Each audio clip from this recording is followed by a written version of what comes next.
সংসদের উভয় কক্ষে নোটিশ দিল তৃণমূল। বাংলাভাষী পরিযায়ী শ্রমিকদের উপর হেনস্থা এবং এসআইআর নিয়ে আলোচনা চেয়ে সংসদের উভয় কক্ষে নোটিশ জমা করলো তৃণমূল। এ বিষয়ে আমরা কথা বলবো। আমরা সরাসরি চলে যাবো আমাদের প্রতিনিধি সঞ্জু সুরের কাছে। সঞ্জু, সংসদের উভয় কক্ষে চিঠি দিল তৃণমূল, কি জানতে পারছো এই বিষয়ে?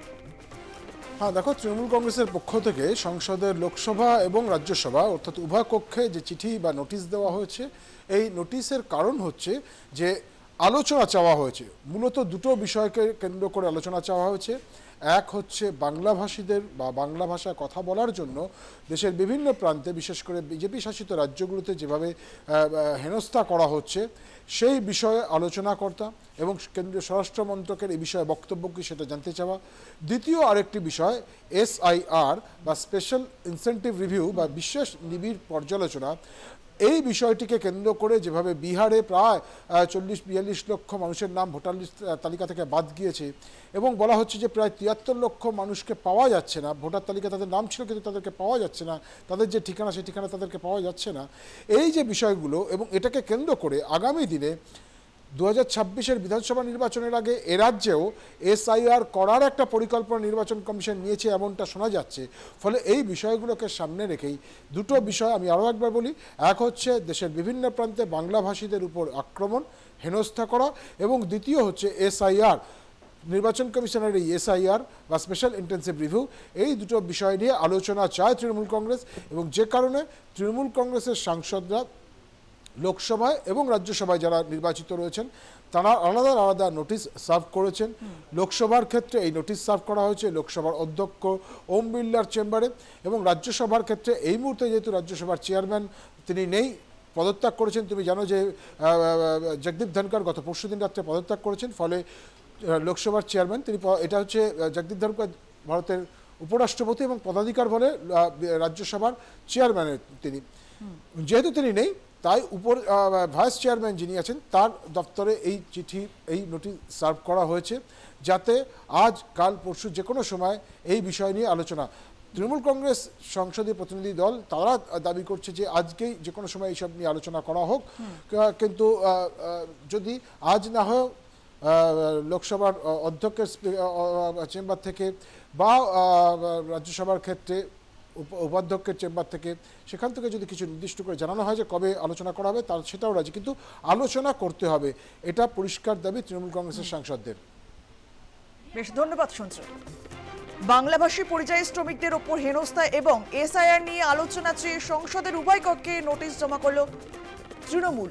এবং আমরা এর আগে দেখেছিলাম যে বাংলাভাষীদের উপর হেনস্থার প্রতিবাদে পথে নেমেছিল তৃণমূল। মুখ্যমন্ত্রী মমতা বন্দ্যোপাধ্যায়ের নেতৃত্বে কিন্তু মিছিল হয়েছিল কলেজ স্কয়ার থেকে ডরিনা ক্রসিং পর্যন্ত এবং সরব হয়েছেন তৃণমূল নেত্রী মমতা বন্দ্যোপাধ্যায়। এবার বাংলাভাষী পরিযায়ী শ্রমিকদের ওপর হেনস্থা এবং এসআইআর নিয়ে আলোচনা চেয়ে সংসদের উভয় কক্ষে নোটিশ জমা দিল তৃণমূল। বিজেপি শাসিত রাজ্যে বাংলাভাষীদের হেনস্থা করা হচ্ছে এমনটাই অভিযোগ উঠেছিল, আর এই নিয়ে সরব হয়েছিল তৃণমূল। আর এবার বাংলাভাষী পরিযায়ী শ্রমিকদের ওপর হেনস্থা এবং এসআইআর নিয়ে আলোচনা চেয়ে সংসদের উভয় কক্ষে নোটিশ জমা দিল তৃণমূল। তারা বলেন যে এই বিষয়ে বাংলাভাষীদের কেন হেনস্থা করা হচ্ছে এই বিষয়ে আলোচনা করতে হবে, আর এই আবেদন চেয়ে কিন্তু নোটিশ জমা দিয়েছে তৃণমূল সংসদের উভয় কক্ষে।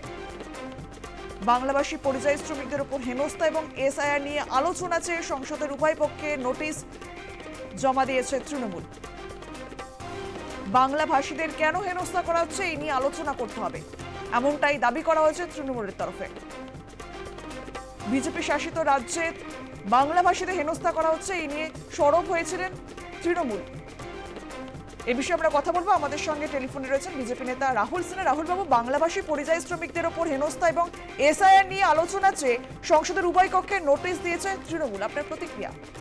দেখুন, বিষয় হচ্ছে বাংলাদেশি যে সমস্ত মুসলমান অনুপ্রবেশকারী আছে তাদেরকেই হেনস্থা হয়তো কোথাও হয়েছে, কারণ বিভিন্ন জায়গায় বাংলাদেশি মুসলমান অনুপ্রবেশকারীদের চিহ্নিতকরণের কাজ চলছে।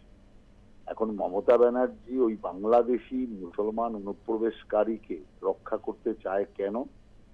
ওরা ওর কোর ভোটার, সেই কোর ভোটারকে রক্ষা করার জন্য কায়দা করে ওটাকে বাংলা বাংলা চালাচ্ছে। বাংলার একজনও পরিযায়ী শ্রমিকের কোথাও কোনো হেনস্থা হয়নি। 2 নম্বর বিষয় হচ্ছে যে এর কে হেনস্থা করেছিল বাংলার পরিযায়ী শ্রমিকদের, যখন করোনা কালে আতঙ্কে বাড়ি ফেরার জন্য সমস্ত আসছিল, তখন এই মমতা ব্যানার্জি তাদেরকে করোনা এক্সপ্রেস নাম দিয়েছিল। মমতা ব্যানার্জি তাদের ঢুকতে দেয় এবং তারা বন বাজার খাল বিল পার হয়ে কোন রকম বাড়িতে এসছে, আর বাকি লোক রাগে দুঃখে তারা ফিরে চলে গেছে তারা যেখানে ছিল সেখানে। অতএব পরিযায়ী শ্রমিকদের যে অত্যাচার করোনা কালে মমতা ব্যানার্জি করেছে, ওদের মুখে ওই পরিযায়ী শ্রমিকের কথা মানায়। বেশ, অনেক ধন্যবাদ আপনাকে আমাদের সঙ্গে কথা বলার জন্য। আমরা কথা বললাম বিজেপি নেতা রাহুল সিনহার সঙ্গে। বাংলাভাষী পরিযায়ী শ্রমিকদের ওপর হেনস্থা এবং এসআইআর নিয়ে আলোচনা চেয়ে সংসদের উভয় কক্ষে নোটিশ জমা দিল তৃণমূল।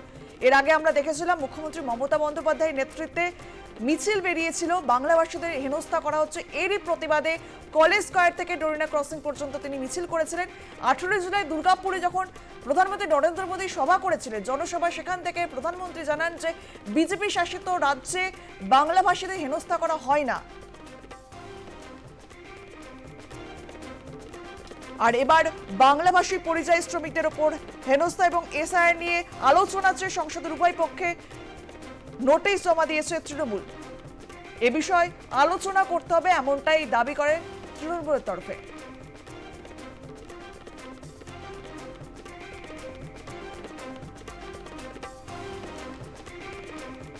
ভিন রাজ্যে বাংলাভাষীদের হেনস্থা করা হচ্ছে এরই প্রতিবাদে সরব তৃণমূল। আগামী বছর বিধানসভা নির্বাচন, তার আগে কিন্তু বাংলাভাষীদের উপর যে হেনস্থা করেছে তা নিয়ে সরব হয়েছে তৃণমূল। বিভিন্ন জায়গায় কিন্তু আমরা দেখেছি তারা প্রতিবাদে নেমেছেন। এর আগে আমরা দেখলাম যে মুখ্যমন্ত্রী মমতা বন্দ্যোপাধ্যায়ের নেতৃত্বে তৃণমূল কর্মীর সমর্থকেরা এবং অভিষেক বন্দ্যোপাধ্যায় কলেজ স্কয়ার থেকে ডোরিনা ক্রসিং পর্যন্ত মিছিল করেছিলেন। আর তারপরই দুর্গাপুরে যখন প্রধানমন্ত্রী নরেন্দ্র মোদী এসেছিলেন, তিনি বলেছিলেন যে বিজেপি শাসিত কোনো রাজ্যে বাংলাভাষীদের হেনস্থা করা হয় না। আর এবার বাংলাভাষী পরিযায়ী শ্রমিকদের ওপর হেনস্থা এবং এসআইআর নিয়ে আলোচনা চেয়ে সংসদের উভয় কক্ষে নোটিশ জমা দিয়েছে তৃণমূল। তৃণমূলের তরফে বলা হয়েছে যে এই বিষয়ে আলোচনা করতে হবে, কেন বাংলাভাষী এবং পরিযায়ী শ্রমিকদের ওপর হেনস্থা করা হচ্ছে এ নিয়ে আলোচনা করতে হবে। এই আবেদন চেয়ে নোটিশ জমা দেওয়া হয়েছে।